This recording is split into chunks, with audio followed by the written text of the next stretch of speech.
welcome to the Diversity Leadership Alliance 2024 webinar series on equity and social justice. After 22 years of driving progress around DEI, taking actionable steps and having critical conversations, we move into 2024 with resilience and renewed hope for open minds and hearts around equity and belonging. There is still so much work to be done. My name is Tondra Richardson, the Director of Diversity and Inclusion at the University of Phoenix, a proud DLA board member and the 2024 co-chair of the DLA Education Committee. Welcome. Diversity Leadership Alliance exists to bring a voice to marginalized communities, provide a forum for constructive dialogue, and eradicate racism through strategic professional development workshops. Together with our business and community partners, we enhance the workplace and highlight the value of diversity as an essential part of any successful business model. We intend to cultivate change agents ready to lead with renewed sense of bravery, urgency, and empathy. Through these vital monthly workshops, our annual conference and youth leadership program, we provide a safe space and platform to have critical conversations that impart change.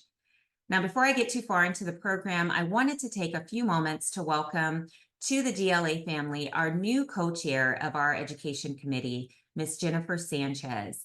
Jennifer is the Community Affairs Manager for Intel's Public Affairs team in Arizona.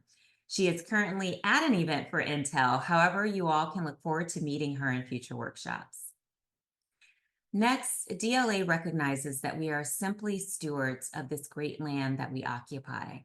We'd like to acknowledge and identify the indigenous peoples, nations, and histories within our area.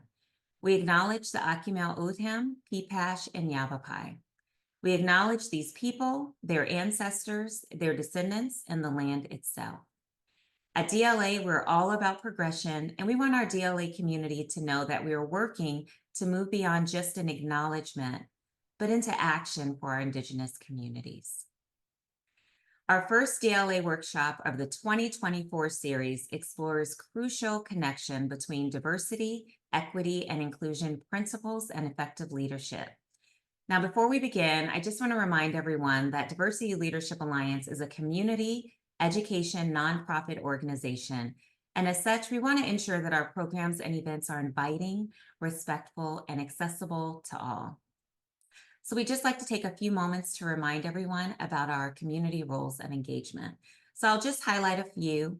We want to make sure that we're listening actively and being open to the full spectrum of perspectives. Ask questions and seek clarification for understanding.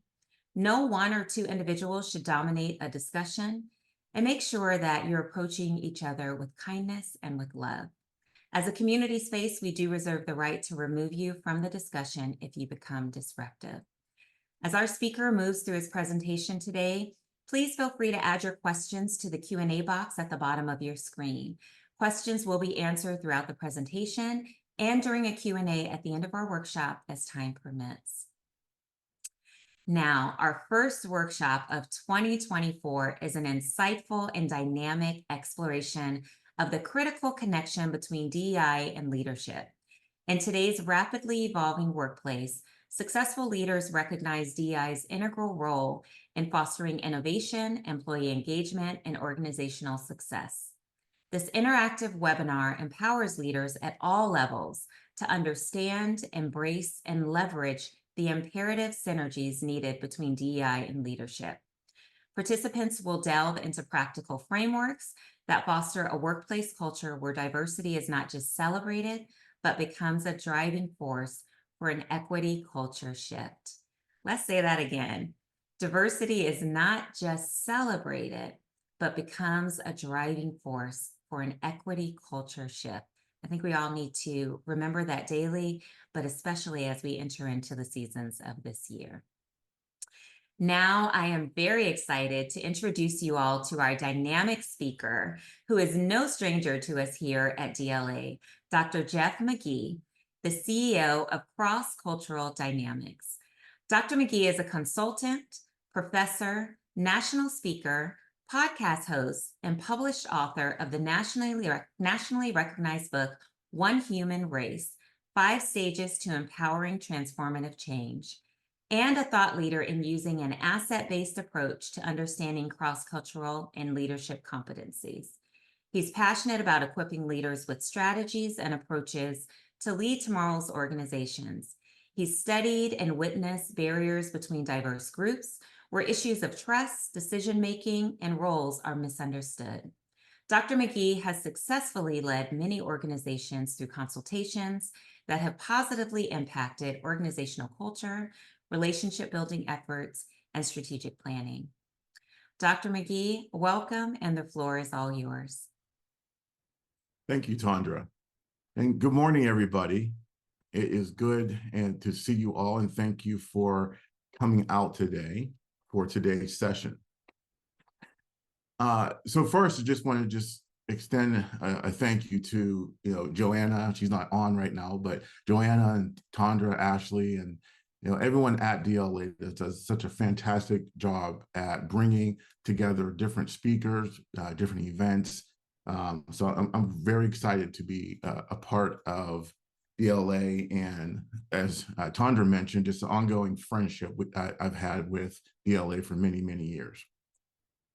So just kind of get started today, I'm going to go through some slides, and feel free to put some questions in the chat if you have questions. I have some questions for you all as well, and I will be asking you to respond in the chat. So I want to make this as interactive as a webinar can be. So feel free to just put some comments and things in the chat, and I'll try to check from time to time. So as you see here, our topic of conversation today, navigating the intersection between DEI and leadership. And I put this picture up here on purpose because I really love the game of chess. So in it, there's a lot of skills that can be learned about strategy, engagement, competition, respect, and it's also empowering too. So within DEI and leadership, this intersection between these two are not as isolated as many of us may think. Like chess, the purpose of it can be identified in how each person approaches the game, but has one similar goal in mind: to win. Winning will look different for each leader in their organization, but the goal in winning, like chess, is to fully include and empower each person to accomplish the goal. Each person, or if you think about each piece in chess, has a specific skill and purpose that they bring to the team in order to accomplish goals laid out in their mission and vision. So to understand the intersection between DEI and leadership, we must embrace this notion that as a leader, your number one function at your organization is to create spaces for each member of your team to feel like they belong. That's if and only if you're wanting to achieve maximum results. So we must then begin by talking about this concept of belonging. So I want to share this image with you. So as many of you can see, this is an image of plastic hangers on a rack. And I would say, like this rack of hangers, this has a lot to do with belonging. Let me explain. So think about this. Think about after work one evening, you go to one of those really fancy restaurants, really high-end fancy restaurants, where you have to check your coat at the door, okay? Now, you go into the restaurant, you have a fantastic meal. Let's say you had a steak dinner, some potatoes, asparagus, a couple glasses of wine, and let's say a slice of my favorite cherry cheesecake.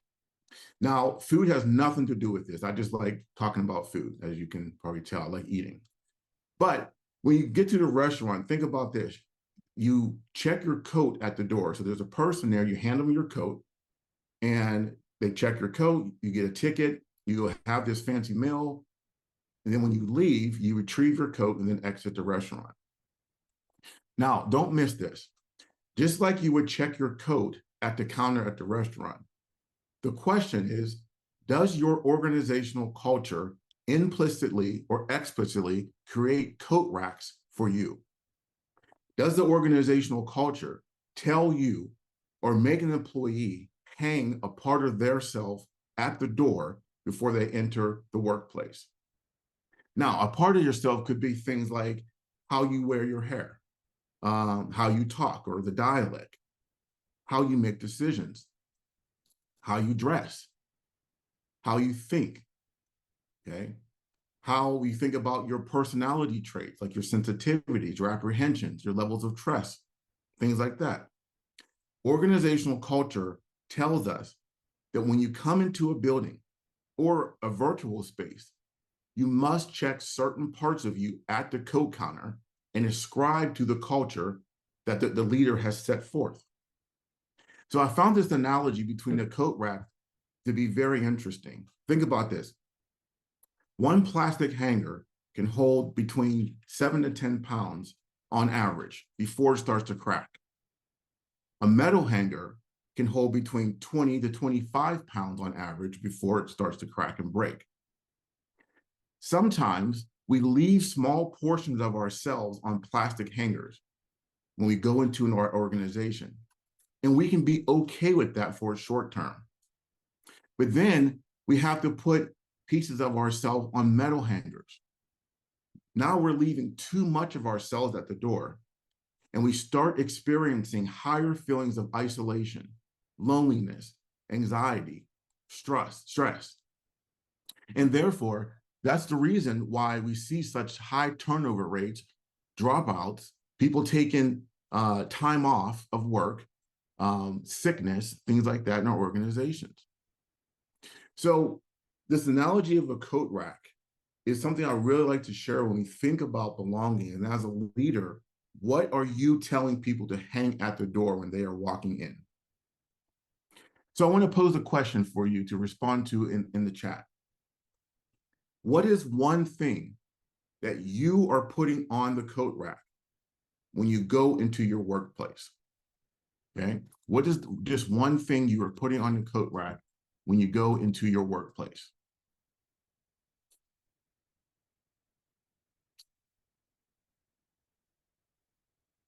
Okay, so please respond to that in the chat.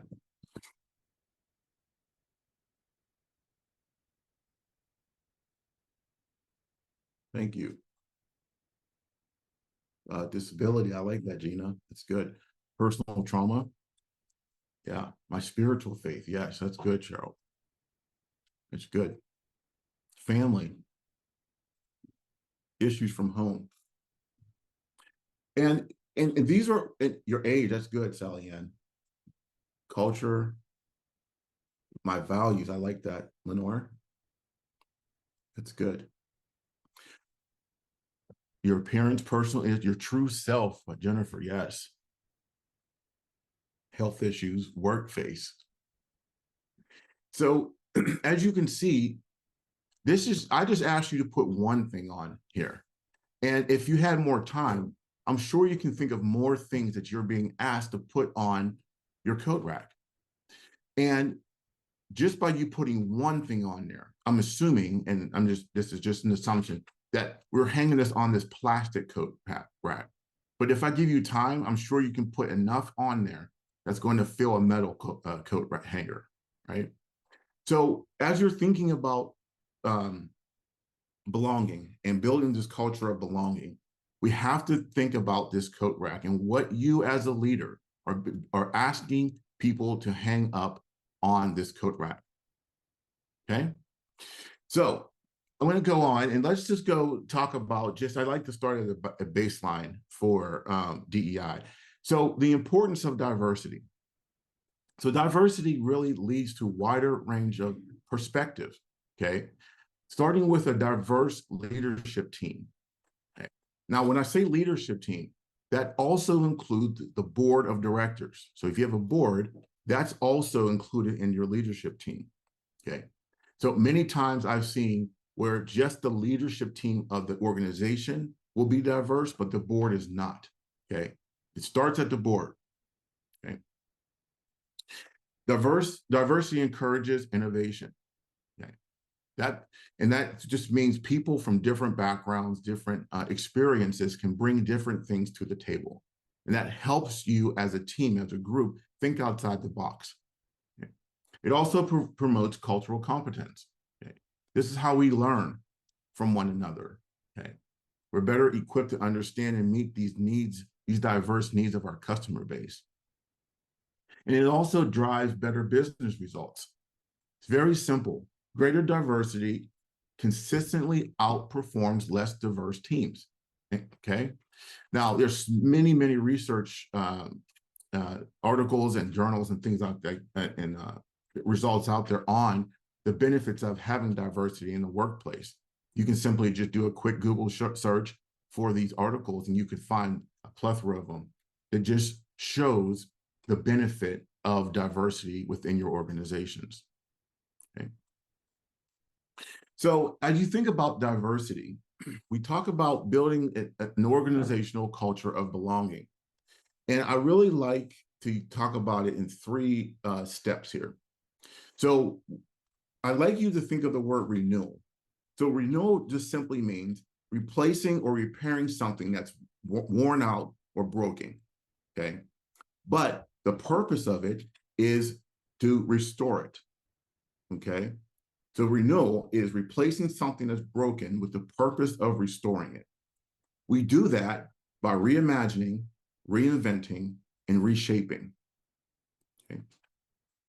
So the first thing I want to look at is motivation. I really like this picture here. Some days it's hard to find motivation, but some days motivation will find you. A leader needs to either find the motivation on their own, or it will find them when organizational culture needs to be changed. Leaders have lost their most fundamental understanding of leadership, which is people. Something I've been saying for years now.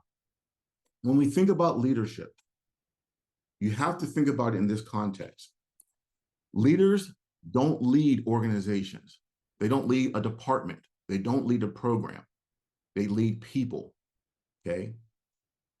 There's no leaders without people, without followers, okay? You need to have followers. So until we grasp this concept of understanding, we can't create this culture of belonging. The fundamental role of any leader is to make sure the people that you lead are taken care of. I've been in this business of working with leaders for over 15 years. And it's fascinating to me that even to this day, leaders don't check in with their staff and ask a simple, genuine question. How are you feeling today? There's a story of a guy that he shared this story with me. His guy's father passed away a few days before this incident happened. And his leader never knew about it. He walked into the office the next day and he told his boss, he said, you know, he walked into the office the next day to tell his boss.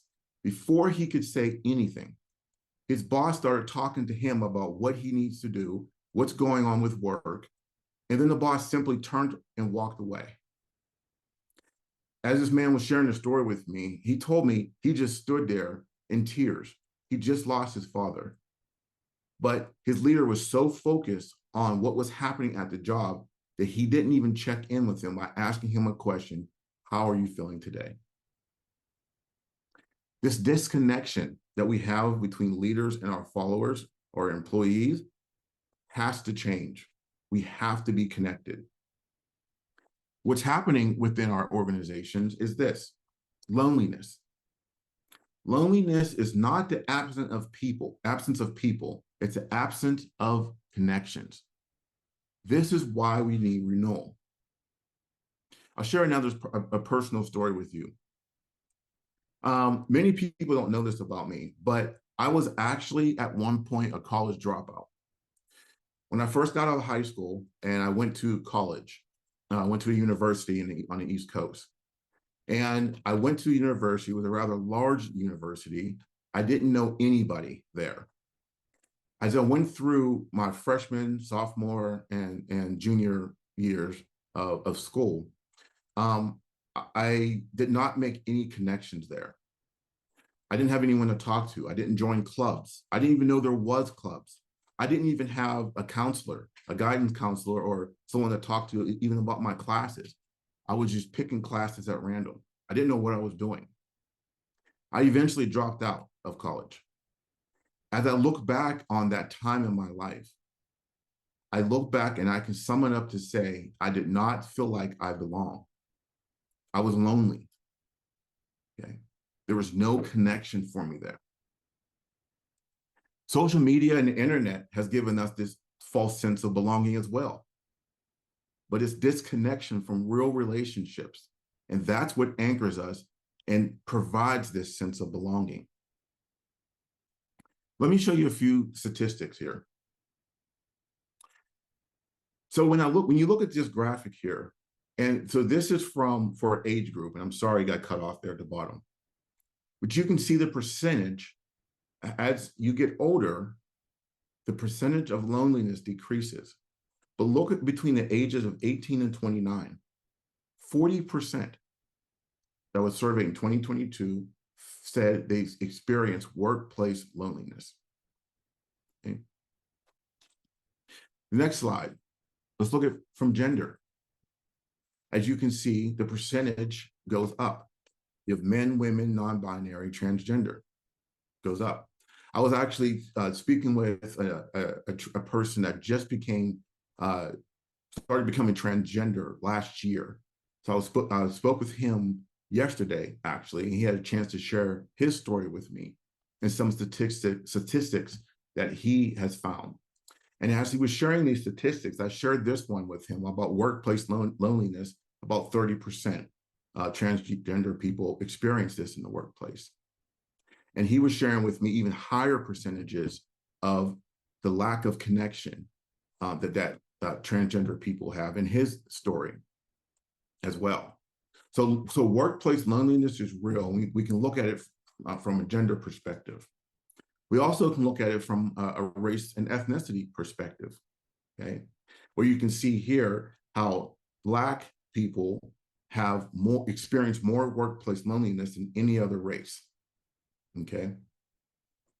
So as you think about loneliness and you think about the people that you lead in the organizations that you're at, think about your minority populations, okay?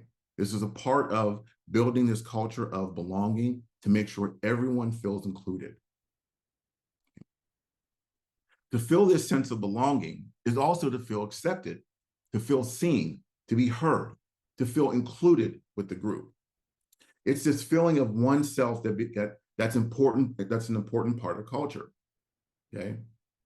This sense of belonging is related to how we think, how we feel, how we act, and for a person that belongs. For example, an employee that thinks and feels that they belong in the workplace is more likely to show up to work. So when you think about what I just said, you think about the cognitive, okay? You think about the feeling, which is the affect. That impacts the behavior, okay? So how someone thinks, how someone feels impacts how they behave, okay? So when we think about belonging, it's a basic human need, okay, and motivation that everyone needs to belong. Okay? When we think about this, and as leaders, you think about leading from below, okay? Too many times we think the leader's on top. That's not the case. Great leaders are at the bottom. Why? Think about a pyramid, right? When you think about a pyramid, upside down pyramid, right? That leader's on the bottom, supporting the rest of the organization, supporting everyone else. Again, if you don't have followers, you don't have, you're not a leader, okay? CEOs at the bottom of the pyramid. Okay? To foster a culture of belonging, it must start with you, okay? It must start with you. Very, very important. It doesn't matter where you are in the organization. If you're the top leader, if you're a middle management, It has to start with you. It has to start with your voice. Okay. It has to start with your experience. Okay. When you think about Maslow's hierarchy of needs, we think about belongingness. Okay. Belongingness, you can see, is on the third level. Okay. So it's really crucial to our life satisfaction, our happiness, our mental and physical health, and even longevity. So it gives us this sense of purpose and meaning. So belonging is this feeling that it's connected to a group or community. It's a sense of being a part of something. You feel attached. You're accepted by people. Okay. So research has also shown that a loss of belonging has been associated with stress, illness, decreased well-being, and depression. Okay. It also, and feeling like an outsider. So if you don't feel like you belong, it can trigger your fight, flight, or freeze response. So think about this. If you have an employee of yours who has higher than normal stress levels and conflict, ask yourself, have you or the culture triggered their fight and flight response? Think about the high turnover you might have at your organization. Is your organizational culture one that triggers someone's flight response? How about low production, low innovation, low creativity? Have you triggered someone's freeze response? Your culture will tell you how people respond. Okay.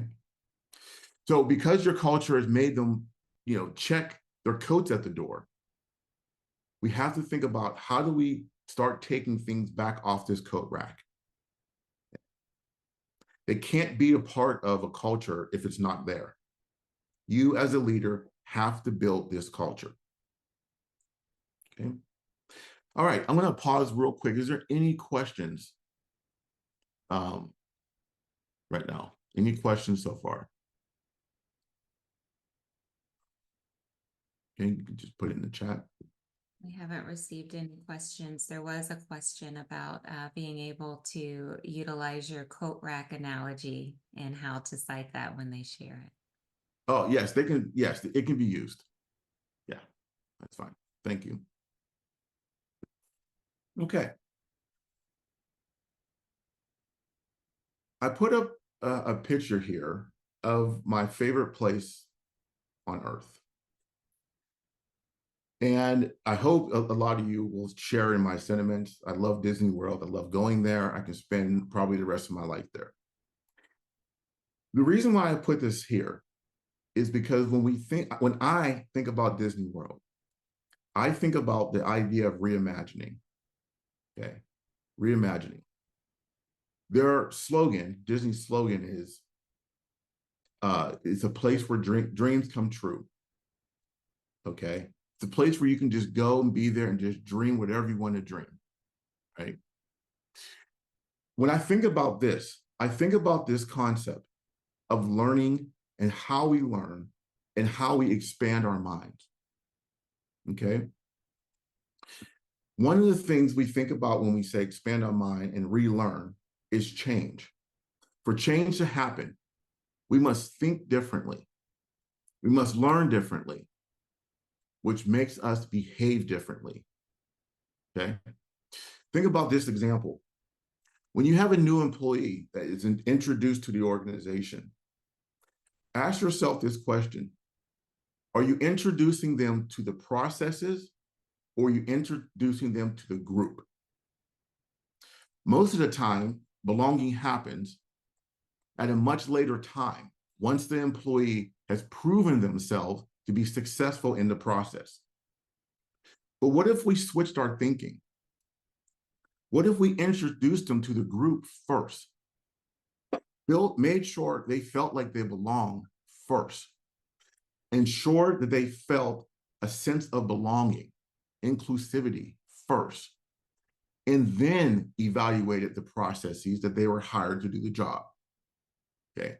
A lot of times, and a lot of things that we're doing at my company is teaching leaders how to completely flip the script with things. Okay. So when you're thinking about an employee coming in, let's introduce them to everyone in the organization. Let's set up meetings. Let's have group chats or whatever you have. Let's make them feel like they belong before we start getting into the job process. Another thing that you do whenever we're talking about change and flipping things on upside down. How many of you have ever called off of work sick? Now you don't have to put it in the chat because I'm pretty sure every single person here has called off the work sick at some point in their career. But when we think about belonging and we think about culture of inclusivity, what we did when we were working with one organization is we flipped the script. Instead of calling off sick, what if we called off work when we're actually feeling good? If you wake up one morning and you're feeling really good, right? You're having a great day, maybe health-wise, mentally, emotionally. Call off of work and say, hey, I'm taking the day off because I want to do something fun with my family, okay? I'm going to have a wellness day or whatever you want to call it. Starting to flip things upside down and thinking differently is critical when it comes to change. When it comes to change, I like to talk about the mission statement and your vision statement as well. The mission of your organization is something everyone can rally around. It can serve as a unifying tool. So when you see true learning happening, I'm reminded of this organizational development concept called triple loop learning. And I want to introduce this to you if you haven't heard about it before, because this triple loop learning was a game changer for me. It changed my life, literally. So loop learning was created in 1970s by Chris Arguis and Donald Schoen, who were professors at Harvard Law School. And then I think Donald was at Yale, if I'm not mistaken. This was a true game changer for me. Let me tell you what happened. I was once doing a training for a group of superintendents and principals within the K-12 system. As we were reflecting and talking about DEI within the schools, I asked the question, what is the history of education? Not a hard question, just what's the history of education? How did it get started? And I asked that question and I paused and I waited and no one responded. I again asked the question again, thinking someone, maybe they misunderstood me. I asked the question again, what's the history of education? No one raised their hand. These are superintendents of school, principals of school. I thought they would know what it is. As I started unpacking the history of education with them, because we're talking about how do you change? How do we move towards DEI? I brought up the fact that when you look at the education system, it's the same as it was when it started as it is today. It has not changed. Our students are still sitting in rows, just like it was when it started. They have to raise their hand when they want to ask a question. There's disciplinary principles that are established within the classroom that were first set back when school started, back in the 1700s. And I asked the question, our culture has changed. Our society has changed. Why hasn't our classrooms changed? As I went through this conversation with them, I really started thinking about the history of things. And this is where I introduced the concept of triple loop learning. Triple loop learning, and I would ask you all to write this down because this is very, very powerful. You learn how to learn by recalling how you learned in the first place. This is very, very critical when it comes to DEI. We're challenging existing worldviews, cultural beliefs, by rethinking how we learned, where we learned, who taught us, and examining new beliefs, values, and systems. Okay, so think about this. When we talk about racism, okay, how many of you, and if you can put this in the chat, please, how many of you learned about racism, what it really means in school? How many of you learned about it in school? And please respond to that in the chat. No. Okay. So we didn't learn from it in school. The other places kids learn are from their families, right? Families, caretakers. How many caretakers and families get it right when it comes to understanding and explaining what racism is? And you can put that in the chat as well. How many families do you think get it right when explaining what racism is? Zero. Not many? Yep. None. So think about this. If we're teaching kids what racism is, and the two places they learn from is family and their caretakers, the second place is in school, and you just said that they don't learn it there. So where are they learning it from? This is where triple loop learning comes in, because we have to explore how people learned about things, right? Who taught them? Who taught you about racism? I had one person say the news, they watched the news. The news taught them about racism. Whether it's Fox News or CNN, they taught them about racism, right?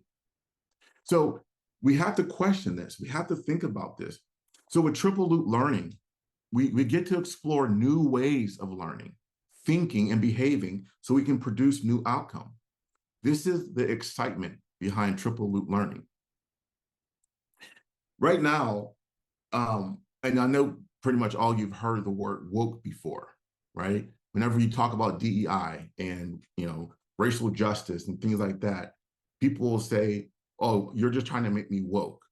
Well, let's look at triple loop learning when it comes to the term woke. Woke was originally coined in the early 1900s by progressive Black Americans in the racial justice movement. So it's actually an adjective derived from the African American vernacular English, and it means to be alert to racial prejudice and discrimination. That's what it means. So to be woke in the Black community means that someone is informed or educated and conscious of social injustices and inequities. Okay. So in the 2010s, the 2010s, the term woke started reaching a broader awareness of social inequality, such as LGBTQ, sexism rights, and things like that. Now the term woke has become a political term, and opponents of social movements are starting to use this term mockingly. They have defined the term woke as a belief in that there is systemic injustices and inequalities in American society. So if you don't believe in systemic injustices, then the term woke is then used in a dismissive way. So again, triple loop learning says, well, let me go back and trace the history of this term woke, understand what it meant from day one. Now we can understand what it means today. Okay. So that's an example of how triple loop learning works. Let me break this down a little further for you. So when we're talking about triple loop learning, we have to start with loop learning. So as I said, and Chris Arguis and Donald Schoen in the 1970s, what they did, their research set out to see how do organizations learn as a whole, okay? How do leaders create change within their organization? One of the main purpose behind this learning, it seeks to create ongoing changes in small, moderate, and transformative ways. Okay, so basically what they were looking at is what's the best way for an organization to conduct their business. Okay, so as I was researching this, I learned that, and I discovered that loop learning not only applies to how organizations learn as a whole, but this is how leaders and individuals learn as well. What do you do with new information that comes in that you receive? So I really found this concept has direct similarities to how we learn new information and how we're empowered to create change. Okay. So to make this make sense, I talked about triple loop learning. But to get to triple loop, we have to first talk about single loop. Single loop learning. Most leaders operate within this single loop learning concept, mindset. They do this by establishing rigid strategies and policies and procedures. And then they spend their time making sure you're not breaking the rules. Okay. So when you think about single loop learning, you're thinking about the action and the result. Okay. Your focus is on the action. Single loop learning answers the question, are we doing things right? Okay. Are we doing things right? It also says, what do I know, or what should I know? An example I like to use for single loop learning is I think about a person working at a conveyor belt, right? Let's say they're packaging M&Ms, for example. Okay, that's what they're doing for, they do for a living. So they're packaging M&M. The M&M package are coming down the conveyor belt, and they're just packaging the M&Ms, and then it just keeps going down. A single loop leader just makes sure this employee is doing their job. They're not taking shortcuts. They're producing a result based on an action, okay? If something goes wrong in the process, this leader just simply fixes the problem, puts the person back on the conveyor belt, and puts them back on their job, okay? This is single loop learning. Are we doing things right?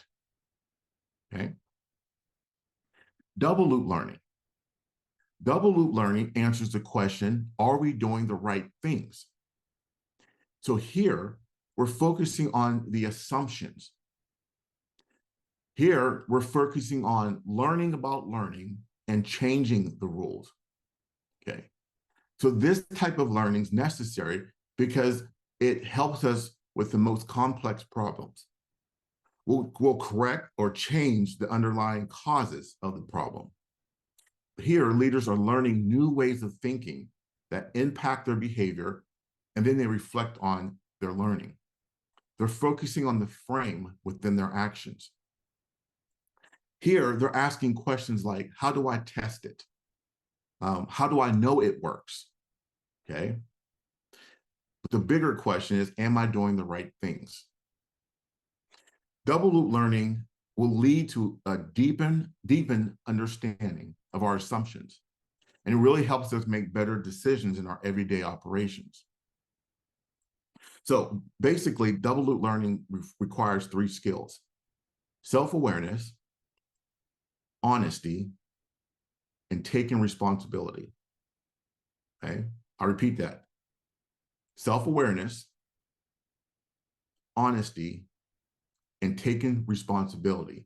That is a huge one for leaders. That's a question I ask leaders all the time, and I'll ask you. Do you take are you responsible, and do you take responsibility when things go wrong? Or do you put the responsibility and blame on other people? Or are you giving credit and congratulations to others and taking a step back? One of the things when we talk about double loop learning and taking responsibility is feedback. Can you receive feedback well? Okay. Taking responsibility, accepting feedback, that's how you grow as a leader. So in double loop learning, we're asking, are we doing the right things? Okay. Triple loop. Here, we're not only thinking about rules, okay? We're not thinking about how they can be changed. That's double loop. Triple loop learning helps us understand a great deal more about ourselves and others regarding our beliefs and perceptions. Okay. Yesterday, I did a training yesterday for a group, and I posed the question, how many times when you interact with somebody, do you simply ask the question, tell me about your culture? Tell me about your worldview. and then stop and just listen. These are fundamental questions that we can ask other people to get to know them on a deeper level. Not only other people, but ourselves, okay?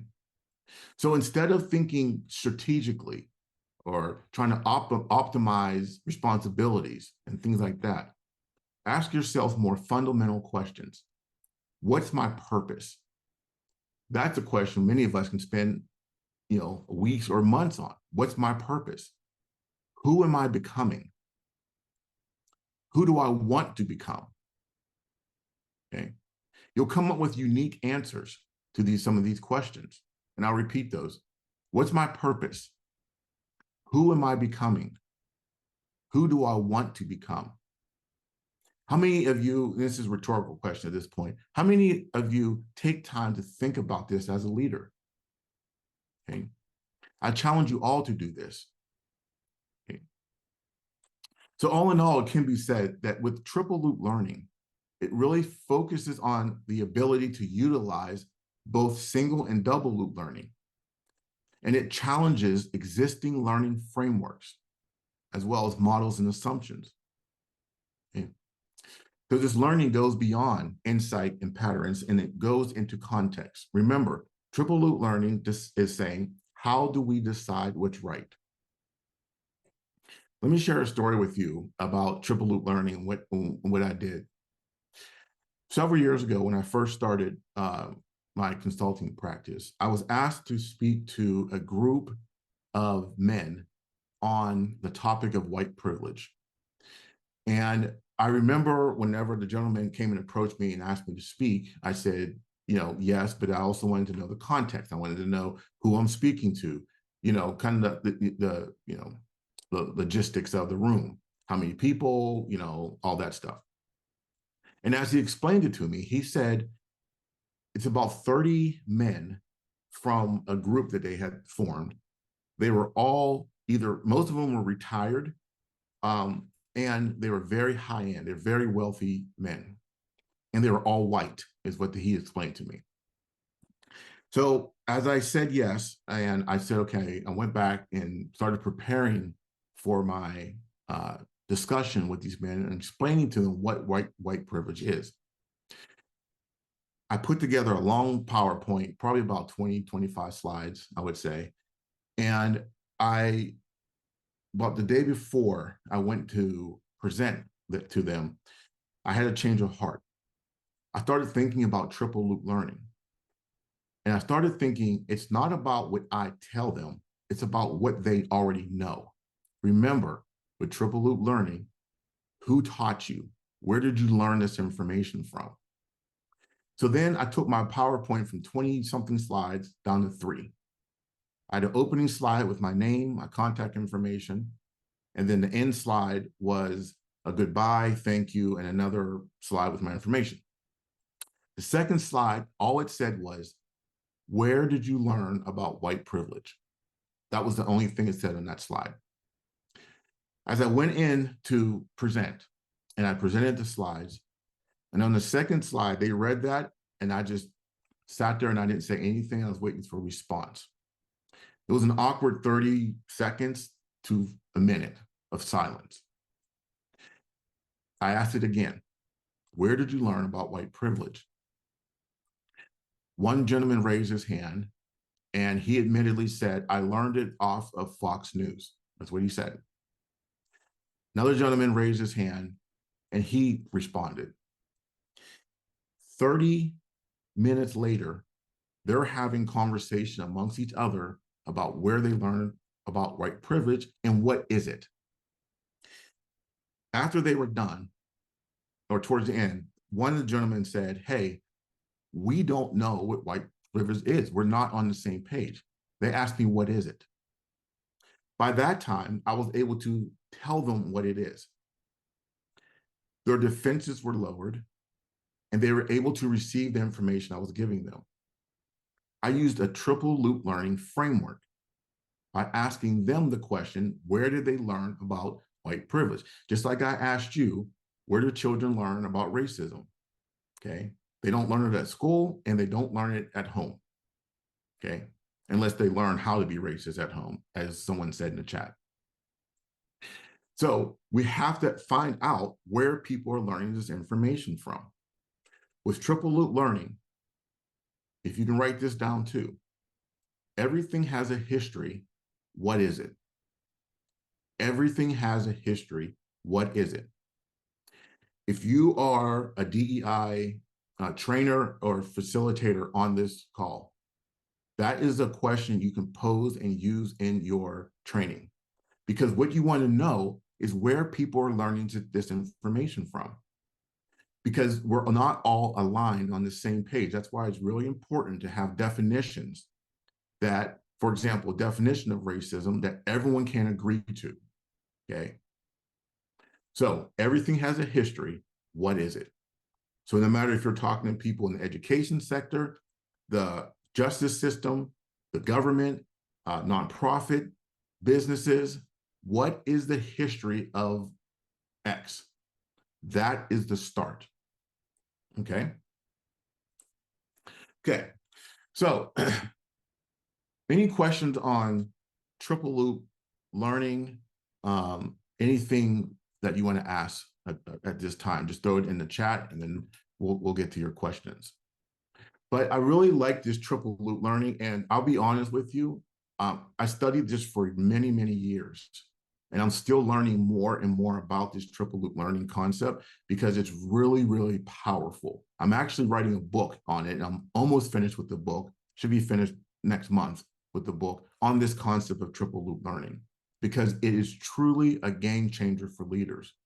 If they can think differently, then our organizational cultures will change. I've seen it happen time and time again throughout the years of making people these triple loop leaders, okay? And it's changing organizations and flipping things upside down, okay?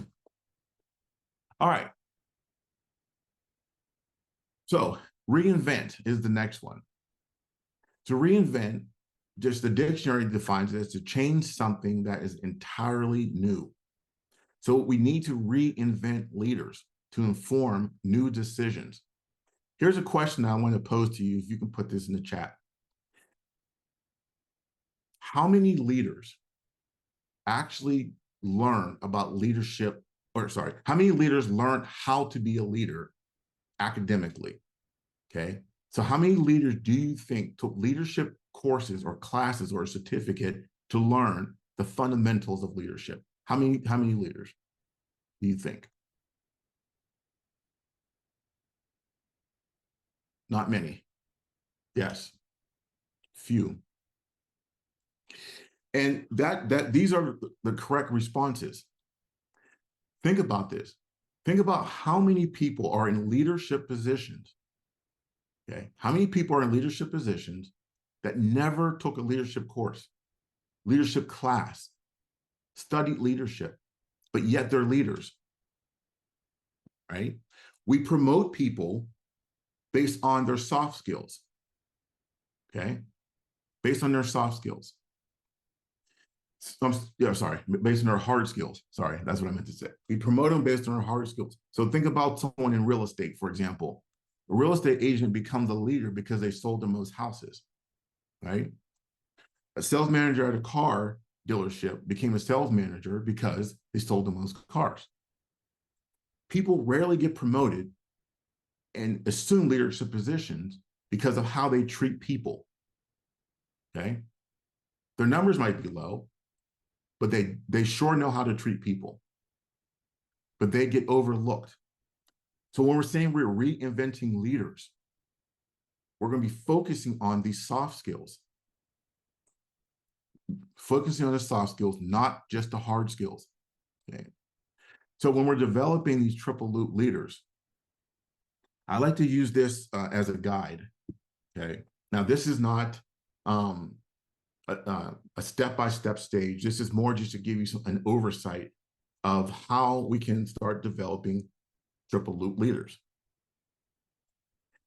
You have to establish a baseline. Where are you at currently in your understanding of DEI? Okay.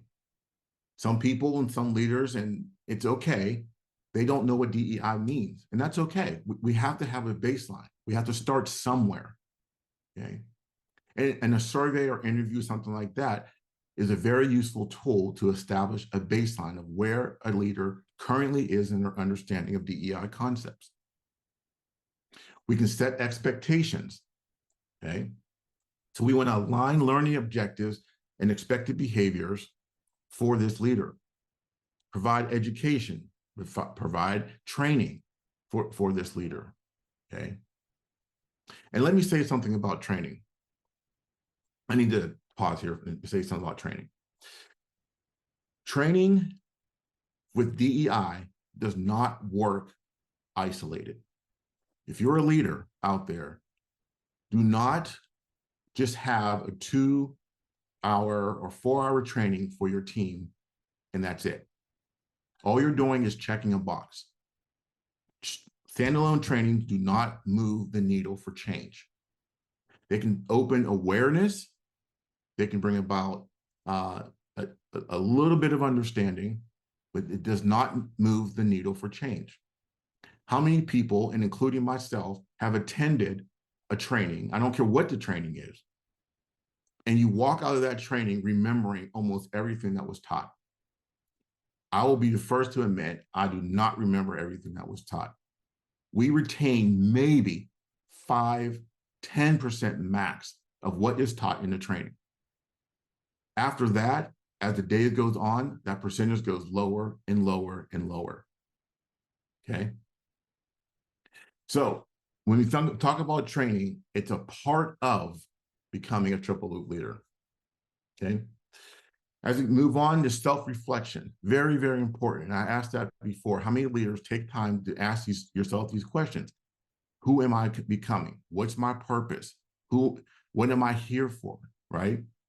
Self-reflection is very, very important for leaders.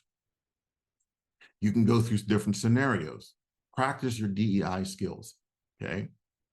You will fail in your scenarios. I'll tell you that right now. No one's perfect.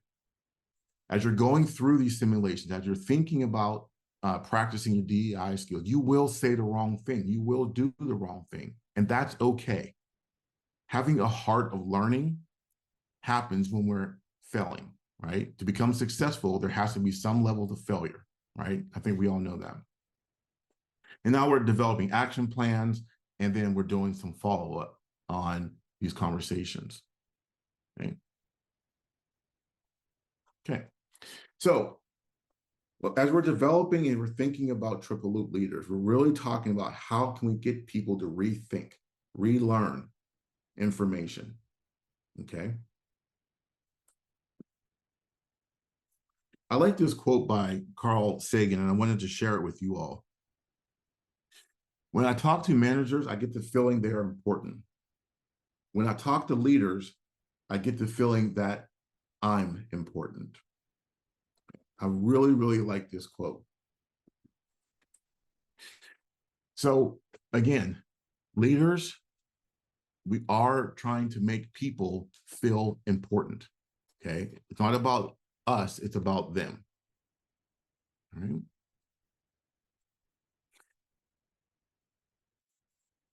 Let me go back, sorry. Any questions so far? I'm gonna see if I can look in the chat real quick. And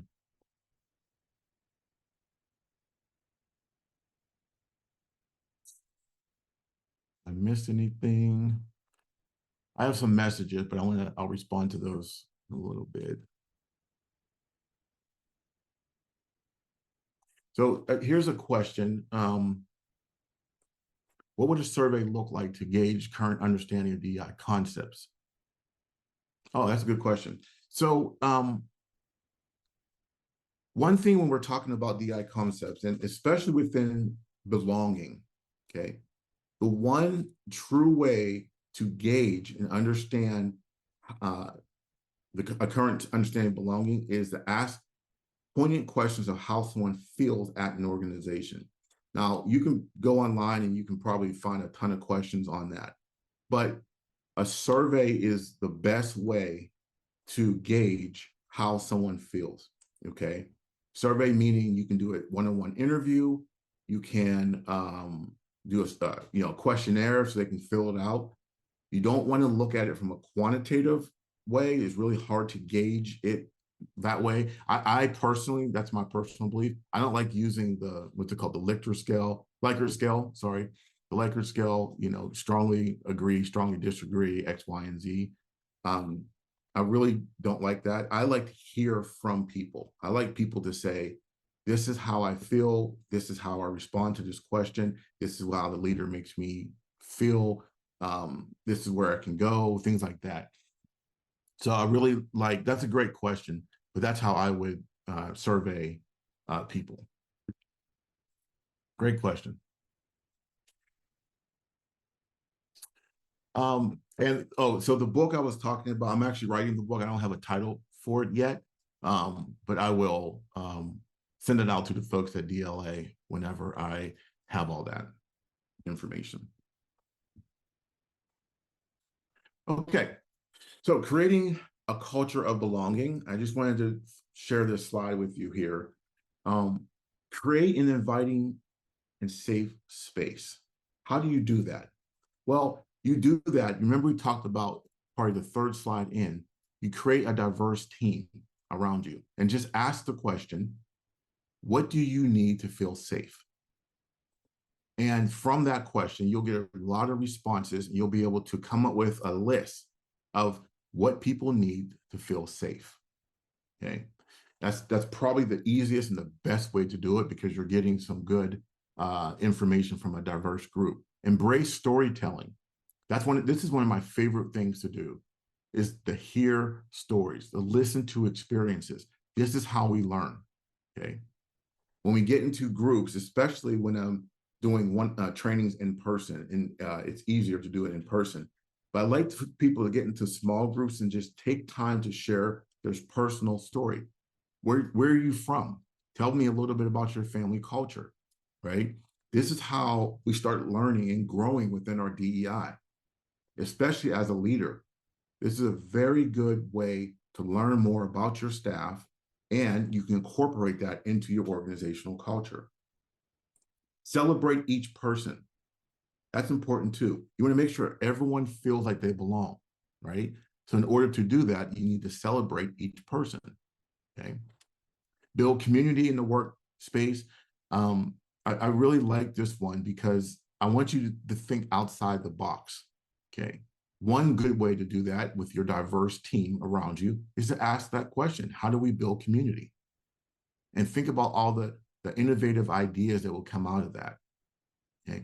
We were talking before this webinar started, and we were talking about Zoom culture and in-person culture. And we talked about, what if people showed up to the workplace wearing their, what I call their Zoom uniforms, right? You wear a nice shirt, collared shirt, or a nice blouse, and then you have on shorts or sweatpants or leggings or whatever you're wearing, right? Well, what if you do that in the in-person workplace, right? How do you think that would make people feel? So thinking about things like that outside the box, I use the example too of people taking days off of work because they feel good, not because they're sick, right? Think about new innovative ways to build the community in the workplace. Okay? That will increase retention, that will increase productivity, that will make people feel like they belong. And be intentional about taking interest, okay? Just don't be fake about it, if I can say it that way. Be intentional about taking interest, okay? Okay, and then the last thing I want to talk about is reshape. Okay? Reshape the organizational culture. So now that we went through the different stages, okay, we changed our organizational culture and we've implemented new norms, improved norms, norms that are flexible, that are going to be growing because culture is always growing and is flexible as well. So we're looking at a reshaped culture. So let me show you a few examples on these next slides, and then we'll open it up for questions. So DEI in action, right? Think about diverse team brainstorm. We talked about that in our third slide. Very, very important. Okay, very important that we have a diverse team. Think about ADA. Okay, what does your office space need when it comes to ADA? What do you need for your virtual meetings when it comes to ADA? Okay, we want to make sure that everyone feels included and everyone feels like they belong and everyone has what they need to succeed. Employee resource groups is another great one that you can do. Okay, it builds community. Okay? On the previous slide, we talked about community. This is one way to build community, is launching your employee resource group. Not only launching them, but being intentional about funding them too as well. I have to add that in too. Okay, putting a line item on your budget for employee resource groups. Okay, that shows that resource group that you care enough to fund what they're doing. Okay. Here's some metrics. Now, I like to show this slide because this shows a slow growth. So as a leader, don't expect your metrics to change overnight. Okay, it won't happen. As you're building your organizational culture, let's show some progress. As you can see this is only by 2% increase. Okay, this is good. This is going in the right direction. Okay, so no, it does take time. Okay, to build your DEI culture, to build your DEI programs, it does take time. Okay, but you have to start somewhere at that baseline. And then some top priorities for DEI, and these are just some examples that you could use if you're just getting started. We just talked about the employee resource groups.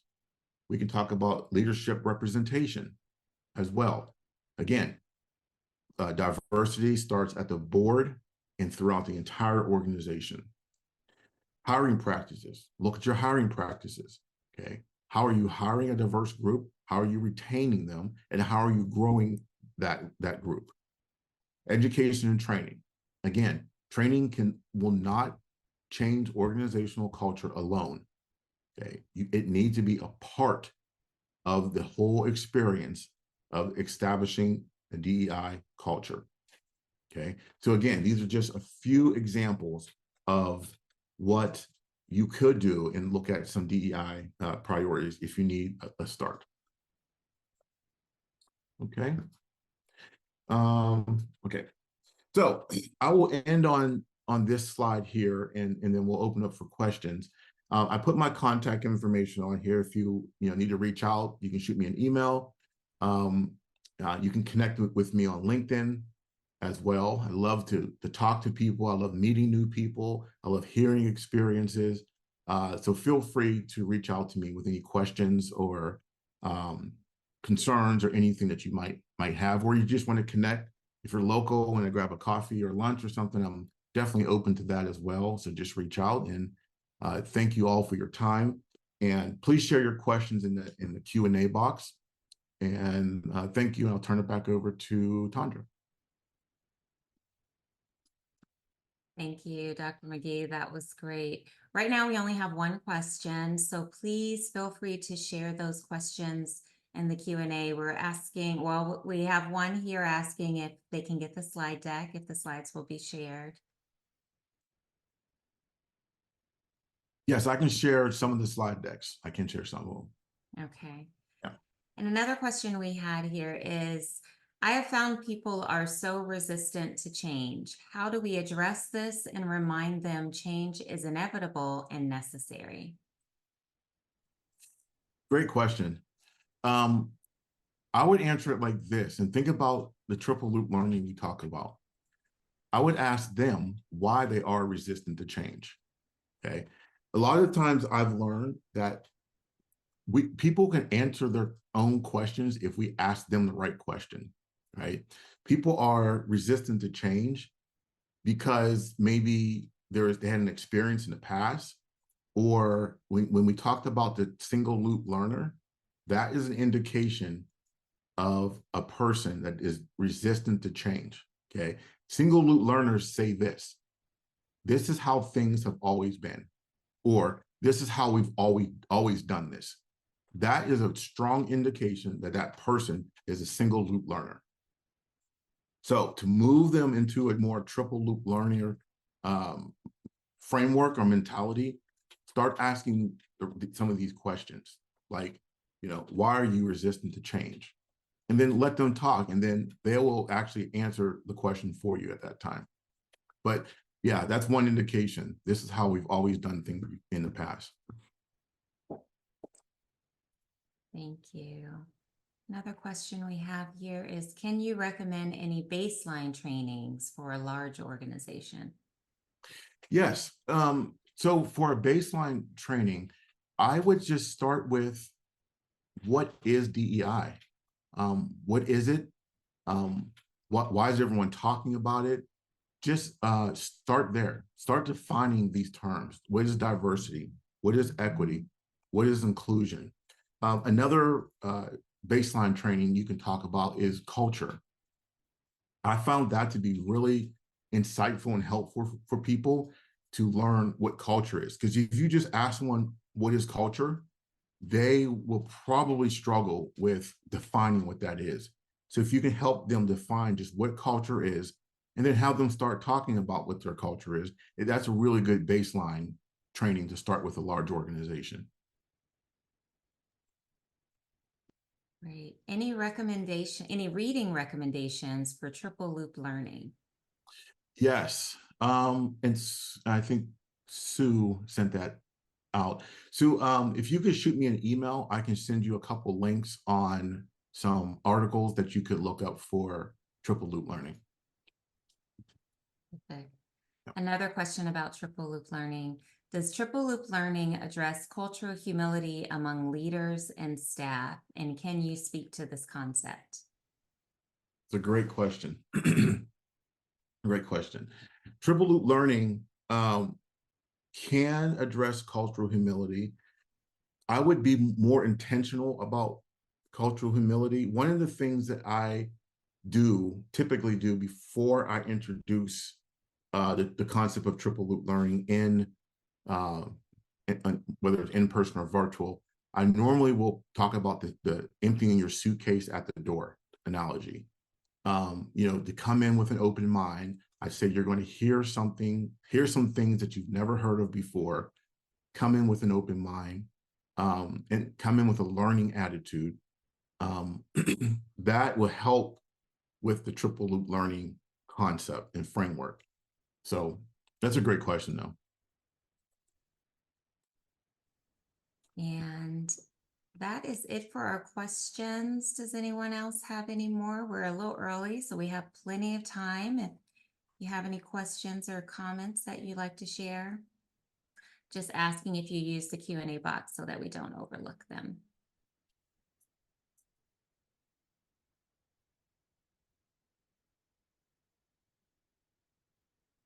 All right, and we did get your question, Sue. I can see that Dr. McKee is responding to you. So we are all set there. Well, this has been a great workshop. Dr. McGee has provided quite a bit of information. I'll assume that you all are still processing it. That's why we don't have many questions. Oh, here's a question. With the mocking of woke and incorrect ideas regarding what is critical race theory, that it isn't taught in grammar school or high school and is different from the history of racism, any ideas regarding how to address this now with our political climate?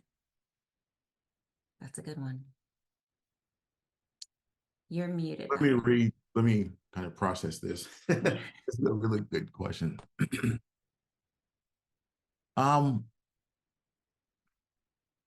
So I have to, I don't want to sound a broken record. I have to go back and lean on the triple loop learning. If we're not asking people where they learned about woke, where they learned about critical race theory, that right there gives you indication of where you need to how you need to address this now. What I've found throughout the years is if I just go in and say, for example, this is the definition of woke and this is what it is, or this is critical race theory and this is what it is. People are closed off to receiving new information or understanding information. When we talk about humility, we talk about being open to learn. You have to kind of set the stage of addressing it with people so they can understand. One of the big things you have to do is lower their defenses. Okay. Especially around these conversations, because they're so polarized. So by lowering their defenses and flipping the question back on them, what do you think it is? Then you can, then you're able to address it more effectively and hopefully help them to at least learn about it and have a baseline of what it actually is before they have a reaction to it.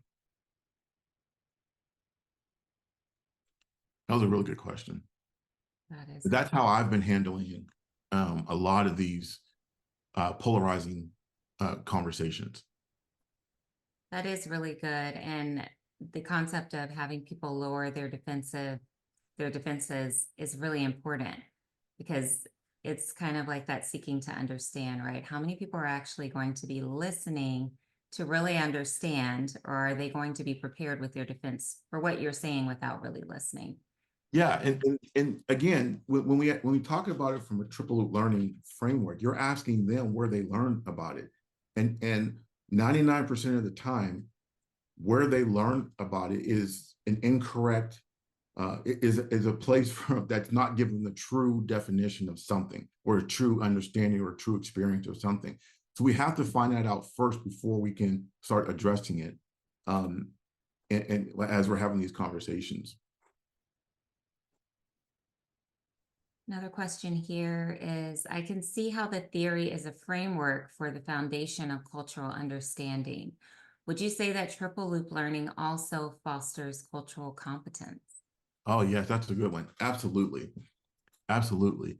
One of the model that we use at my organization is step 2 in our model. It's called learn how to relearn, sorry, is learn how to relearn. And that opens people up to understanding different cultures and being open-minded to different experiences and learning about themselves, their worldview, some of these terms like critical race theory and woke and things like that. So yes, it definitely will help people open their mind to cultural competence. And again, one of the biggest barrier that we have, or you're going to have, is something that can't be seen. And what that is people's defense systems. That's something we don't talk about a lot when it comes to DEI. How do you overcome these defense systems? I gave the example about what happened to me with those guys, 30 guys, white guys, very high affluent guys. I could have went in saying, this is what white privilege is. I needed to get them to a place to say, we really don't know what it is. Okay, right there, now we're able to get in and have a great conversation about what it actually is. So that's what triple loop learning really has helped me do over the years. When looking at an organization, what's your definition of a successful or diverse work culture or environment? So whenever I look at an organization, I talk to the leaders, but more importantly, I want to talk to the employees of the leaders. I want to know what their experiences are. I want to know why they're staying at the job. I want to know, for example, from HR, what's their turnover look like. I want to look at their leadership team from board throughout the entire organization. I want to see that it's diverse. I also want to hear if it's diverse, because remember, diverse is not just physical characteristics. It's also how we think. We can have diversity in thought as well. So that and more importantly, talking to the staff and asking questions to see if they feel like they belong. If I get a very positive response from that, then I can say, yes, this organization is doing a great job at their diversity efforts. and give them a star. So that's how I view it. That's great. Model it rather than tell us how you do it, right? Let's see if the Yeah. employees really feel that sense of belonging.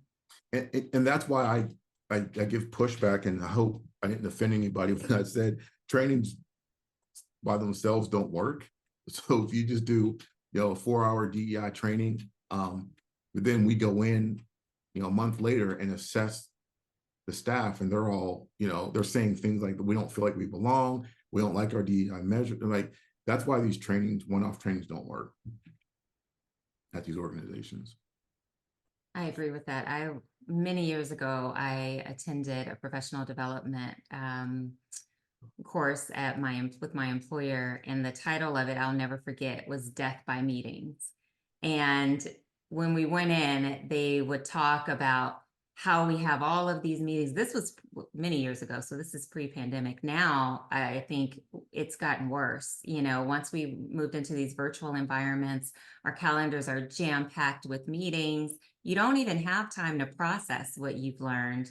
If there isn't any interaction, and if there is, you're jumping right into the next meeting or the next topic before you can really process it. So I Yep. agree with that. Yep. And I see that the next question we have here, I noted that you use the concept of employee resource groups rather than affinity groups.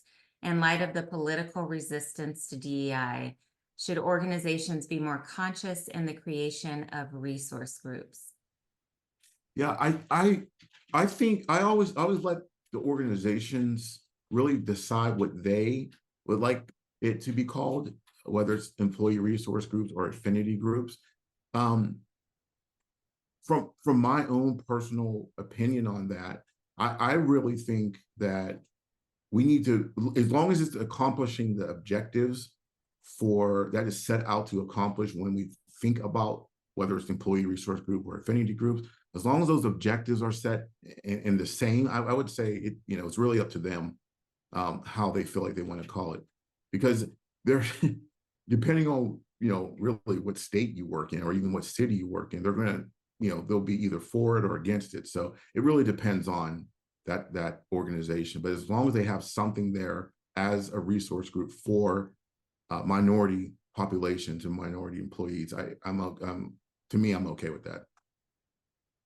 I agree. And it definitely is a great resource for allies as well. So that you have this opportunity, even if you're using the example that you gave with the 30 gentlemen who had to come together and actually come to the question before you could ask it of them. It's a good opportunity for people to learn differing perspectives through the storytelling, because it's a safe environment for those employees that you mentioned that may not typically have access to leadership to come together with various levels of the organization to have those very critical conversations and understand, going back to the beginning of your presentation, what people are really hanging at the door. I love that analogy. As people were entering their responses, when you asked, what are you leaving at the door? I was pondering for a while, thinking, what do I leave at the door? And reading through the responses, I was nodding my head at so many of everyone else's. It's like, how many of those, especially when you talked about the weight of each hanger, how many of those things are we really leaving at the door? I will say that's probably something that I'm going to take away today, is really focusing, because we've talked about that before. You come in, you have your representative, you don't really know your employees, you don't know your colleagues, you come, put your head down, do a job, and go home. That's not our environment anymore. So, Right. Yeah, absolutely. Good. and just being affirmed here, Dr. Moon thanked you for answering all of his questions. So I think that is it. We still have time. I just want to let you all know, if you do have any questions, we have time for a few more if you want to drop those in. All right, I guess we will move to close. And then I did share it in the chat, but I'll mention it as well. There was some questions about the resources that Dr. McGee was going to share with regard to learning more about triple loop learning. We'll ask for that information from him as well. And then when the recording is released, we'll release that with the recording as well as any slides that he agrees to share. And with that, I guess we will move to close. And I want to remind everyone that the work that DLA does in the community would not be possible without the important contributions from its volunteers, sponsors, and board of director members. Their continued guidance and leadership of the organization over the past 20 plus years is imperative to helping move the needle on social justice. A special thank you to our speaker today. I'm so glad to have had the opportunity to take part in this discussion with Dr. McGee. I definitely have a good takeaway. So this training did do something for me as I leave here today and think about that coat hanger. And lastly, a very special thanks to Ashley Troyer. You cannot see her, but she is behind the scenes helping out on today's webinar. We also want to recognize Maria Radloff of Via Maria. She's our webmaster who makes us all look so good online. We'd not be able to do this work without the support of our amazing sponsors that help to underwrite programs such as the webinar you attended today. A very special thank you to Mayo Clinic and the Tegna Foundation, Channel 12 News, for supporting DLA and its programming year-round. I also just want to ask everyone, if you enjoyed today's workshop and content, please consider supporting DLA further by making a donation. Your donations help us value these vital dialogues and helps keep workshops and content like this complimentary to the community. In the chat area, we'll be sharing the link to click, and you can make your donations online. DLA is a 501c3 nonprofit organization, and your donations ensure that we eliminate any barriers to accessing this vital information. Your donations may also be tax deductible, and please consult with your tax advisor. Another special thank you to today's workshop presenter, Dr. Jeff McGee. We're humbled and grateful for your valuable time and contribution. We here at DLA are thankful for you, our attendees, for your time and attention today. Next month on February 22nd, please come on back and join us for our next workshop entitled Mirrors and Lenses, Unlearning Early Messages. Thank you again for joining us for the first DLA workshop of 2024, and enjoy the rest of your day, and please take care of yourselves and each other.